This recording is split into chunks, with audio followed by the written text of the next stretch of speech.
Estou recebendo aqui no programa Esporte por Esporte ao vivo o ex-presidente do Santos Futebol Clube, meu amigo Marcelo Teixeira, diretor-presidente do Sistema de Comunicação Rádio TV Santa Cecília e, acima de tudo, o torcedor, né?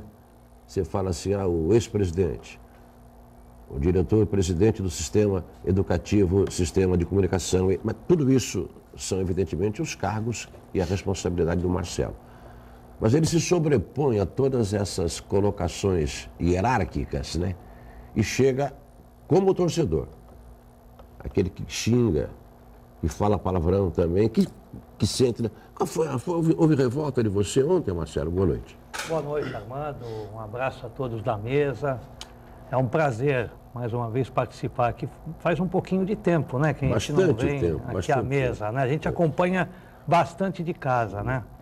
Mas de fato, talvez o que nós imaginássemos no início do ano que não ocorresse esse ano, o Santos ressurge das cinzas, né? O Santos consegue sempre causar surpresas, sempre, acredito, muito agradáveis. Eu acho que muito mais pela estrutura que o Santos possui hoje do que propriamente ao acaso. Porque o futebol não tem acaso, o futebol tem a capacidade de você montar uma equipe e você conseguir fazer com que essa equipe engrene e dispute bem as competições.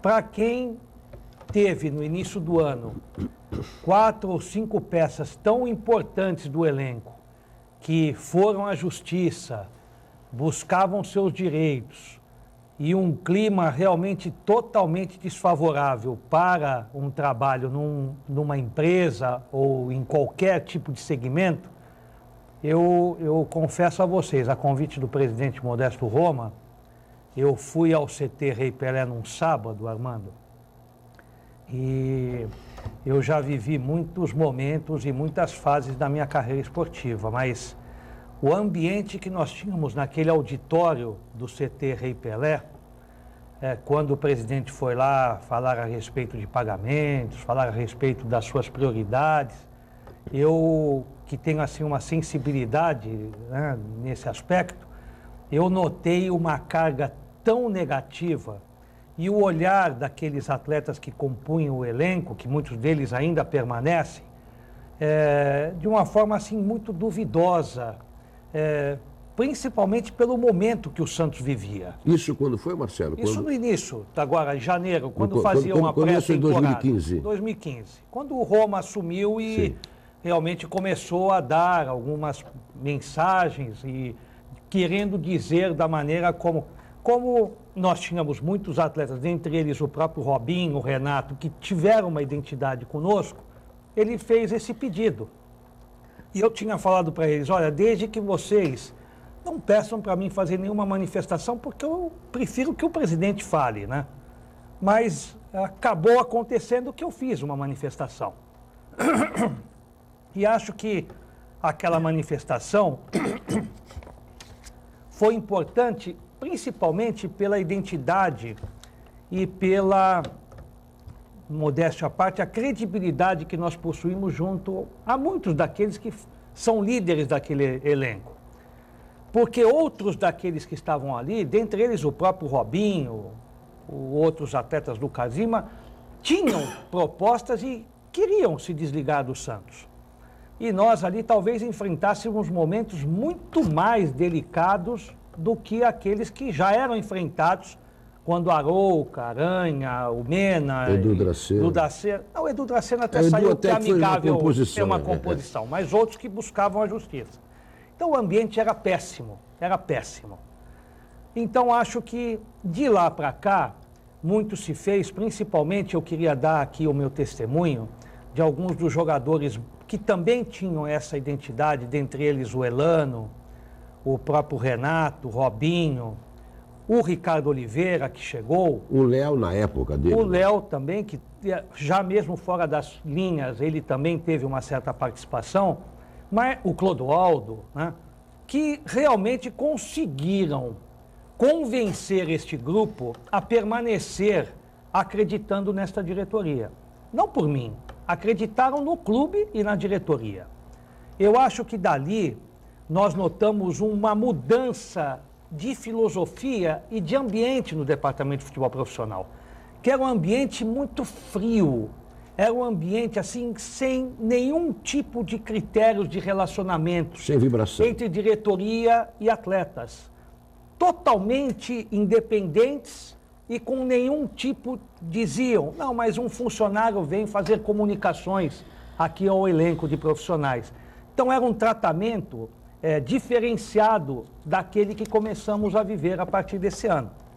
Então, com isso, eu acho, e eu notei em algumas oportunidades que eu fui no vestiário, que atletas, quando o Santos vencia partidas, estava próximo de conquistas, atletas pediam a palavra ao fim do jogo no vestiário. O Flavinho sabe muito bem o que significa esse tipo, às vezes, de intervenção no grupo, e quando cobravam alguns atletas mais jovens, depois, em seguida, enalteciam esses atletas, porque esses atletas começaram a entender que mesmo jovens ainda não tinham ganho nada. Tinham muita projeção de nomes, muita promessa, mas na prática eles precisavam formar um grupo. E o Santos formou esse grupo. É um grupo muito coeso, muito unido, e atletas que, dentre eles, o Ricardo Oliveira, que veio ganhando R$20 mil por mês. Um atleta que vem da Europa para ganhar R$20 mil por mês. É que ninguém sabia como é que ele estava, né? Então havia aquela desconfiança. Então ele se sujeitou, a uma proposta por produção. Por né? produção. E ali, Armando, eu acho que começou uma política, que é uma política que foi vencedora no primeiro semestre, com o título do Campeonato Paulista, que sempre quando o Santos vence, é o estadualzinho, né? É o paulistinha. Quando vence um clube de São Paulo, da capital, é o paulistão. Quando é o Santos, que vem vencendo nos últimos anos, é o paulistinha. Aliás, o Santos predomina desde 2006 no Campeonato Paulista. Então, acho que ali, como hoje nós nos sentimos frustrados, né? De fato frustrados. Por quê? Porque mesmo vencendo o Paulista, você se classificando entre os 4 melhores do brasileiro, que era uma pavimentação sendo feita natural, era um caminho que nós estávamos notando que o Santos, como muito bem citou Frederico, o Fábio e o Flavinho, que disseram que realmente o 4º lugar, com a vitória no Curitiba, era imprescindível para que o Santos pudesse ratificar e ir mais tranquilo para a disputa da Copa do Brasil. Até porque, se fosse o caso de nós mantermos que os atletas fossem poupados, os atletas não deveriam viajar, né? Porque o grande problema, no caso de você ter algum tipo de prejuízo, é a viagem. A viagem, cansativo. O pior é um atleta permanecer num jogo, no banco de reservas, sem nenhuma atividade. Cansa mentalmente mais ainda. Mais. Num jogo onde você não tem público, o adversário supostamente desesperado, mas muito fraco para enfrentar uma equipe como o Santos. Supostamente, os 3 pontos poderiam ser muito alcançados. Então, ali, de fato, nós temos que notar que houve um erro de planejamento e de decisões. Isso tem que ser, lógico, comentado. Ao mesmo tempo, nós tivemos, no meu entendimento, não sei se vocês já analisaram esse aspecto, 4 dos nossos principais jogadores titulares convocados para seleções constantemente, ou seleções de base ou seleção principal. Acho que eu já tenho uma longa vivência e digo a vocês com sinceridade, o ambiente de seleção brasileira é um ambiente totalmente diferenciado. O atleta viaja muito, joga às vezes ou não, treina de uma forma que não está acostumado com o seu clube e quando volta, ele volta diferente. O Lucas Lima e o Ricardo Oliveira, ao voltar da seleção brasileira, são 2 atletas imprescindíveis a qualquer agremiação Claro, hoje no no momento. Brasil. E eles voltaram diferentes. Não é que voltaram, estão sendo criticados. O Lucas Lima não põe o pé, o Ricardo Oliveira não corre, ou o que a gente tem. É diferente você servir a seleção, é o calendário, mas você servir a seleção e esses atletas voltarem a terem que se incorporar num outro espírito e numa outra filosofia de grupo e de objetivo. Não quero aqui justificar qualquer tipo de participação, mas é uma realidade. Ao mesmo tempo, o próprio Gabriel e o Zeca são jogadores também que viajaram ao norte do país, voltaram, então tiveram um certo desgaste. Isso faz com que o Santos tivesse a perda do foco? Talvez, um pouco.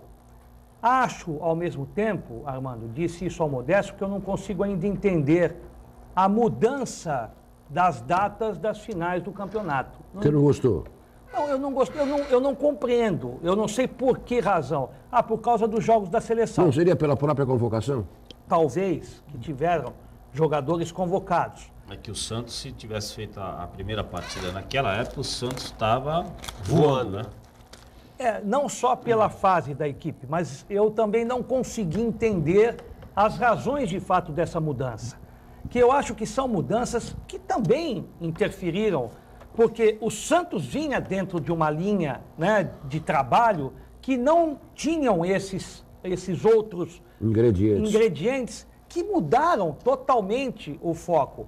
O técnico começou a trabalhar certas questões aqui internas que, ao permanecer tanto tempo sem jogo e sem esses atletas, naturalmente se perde um pouco daquele objetivo principal. O foco. Isso é natural. Mas eu acho que, de qualquer maneira, se nós tivéssemos uma programação que fosse coerente a uma realidade, o Santos acabaria disputando até essa última rodada o Campeonato Brasileiro, né, que seria realmente um sucesso para a administração do Roma, assim como também, muito bem falou o Flavinho, o Santos disputou um Campeonato Paulista contra a mesma equipe, que não é uma equipe do interior, é uma equipe que possui uma camisa, que possui uma tradição, que é a equipe do Palmeiras. Então, eles já tiveram um sucesso recente contra nós, que aquilo não é só o Palmeiras. Muitas equipes hoje jogam com a espinha entalada na garganta contra o Santos. Porque o Santos é a sensação no futebol brasileiro de jogar vistoso, bonito, um futebol para frente. Então a gente nota que as agremiações hoje querem vencer o Santos, querem disputar com o Santos. E o Palmeiras não era diferente, porque o Palmeiras, ele se preparou com a derrota para o Santos no Campeonato Brasileiro, ele abandonou, mas ele teve justificativa desse abandono. Era outro caso, né? Porque ele praticamente se eliminou da quarta vaga e focou a vaga da Libertadores. Ele na só Copa começou do a Brasil. poupar os jogadores quando ele estava eliminado da disputa pela Copa. Mas aí ele não foi eliminado porque poupou. Sim, Ele poupou porque já estava eliminado. Exatamente. É completamente diferente. Exatamente. É diferente, né? Então eu quero só concluir essa minha participação, Armando, primeira participação, e me colocar à disposição, que eu acho que no cômputo, de uma forma assim, se nós analisarmos o todo da administração, é uma administração vitoriosa, no sentido de que o Santos chegou no Campeonato Paulista, ao trabalhar com o Marcelo e o Serginho, com o Carlito, foi uma comissão técnica importante no sentido de, como pratas da casa e conhecer os bastidores, recolocar o Santos nos trilhos, como eles fizeram, até um dado momento que se exigia a participação de um treinador mais experiente para a disputa de um campeonato tão difícil como o Campeonato Brasileiro. E o Dorival Júnior, com a sua equipe de trabalho, assimilou tão bem essa forma, colocou algumas peças, como o Flavinho Vanderlei no gol, que é às vezes pouco citado pela imprensa, pela crônica, mas é um goleiro a nível de seleção brasileira. Não tenho dúvida. Foi uma das melhores contratações que o Santos fez na temporada, eu considero, reputo, o Vanderlei no gol. Assim como também fez algumas mudanças, como o Thiago Maia, reposicionando o Renato, fazendo também algumas mudanças, como o Zeca na esquerda e colocando o Vitor na direita, que é a sua posição. Então, algumas situações onde o Dorival conseguiu criar a sua cara de equipe. Então, tem que se dar os méritos ao Dorival Júnior. Porque se nós mantivéssemos, talvez, aquele ritmo de trabalho, o Santos já disputava as posições mais abaixo da tabela e pudéssemos ter muita dificuldade de concluir. Chegou a ser o 17º. Chegamos a pontuar ali na zona de rebaixamento. Então, ao chegar o Dorival, eu acho que vocês foram muito felizes. Ele fez um belíssimo trabalho. Apenas a conclusão desta última retomada... Tropeçou no último degrau. ...de objetivos, nas quais ele tem a sua participação, óbvio. Porque nós não podemos apenas admitir que se ouçam os seus atletas, como pelo menos se divulga assim, que ele ouviu muitos atletas. Mesmo essa decisão sendo tomada a 4 mãos ou a 8 mãos, sei lá, ela foi errada de qualquer jeito. Ela foi. Por quê? Foi errada. Porque se você vem a público também, Armando, e diz, pela estrutura que o Santos possui, no seu departamento médico, e hoje em dia tudo se faz através da fisiologia, dos estudos, porque você nota o cansaço dos atletas. Mas você vê ao mesmo tempo que nós tivemos um certo período de repouso. Se você disser Lucas Lima, ou mesmo Renato, ou o próprio Gabigol, mas esse é mais jovem, tem recuperação mais rápida, tivessem que ter um descanso maior, obviamente talvez sim, mas não de uma forma tão radical em toda a nossa equipe. Você tirou 10 e botou 10 jogadores. Aproveitar para fazer Você vai fazer a pergunta, não, para chamar um... Eu queria só fazer uma pergunta nesse tema, presidente. Apenas só, ainda valoriza o adversário, porque você disse outro dia no programa, o adversário joga com reserva, por mais que os reservas tenham qualidade, o Santos possui um elenco de qualidade, é o time reserva. Eles sabem que é reserva. Claro. Você tem um outro tipo de conotação ao jogar com o time reserva. E você dá ao time titular que vai disputar a final uma carga de responsabilidade muito maior. Porque, olha, nós estamos abrindo mão aqui do brasileiro. Então temos que ganhar a Copa do Brasil de qualquer jeito.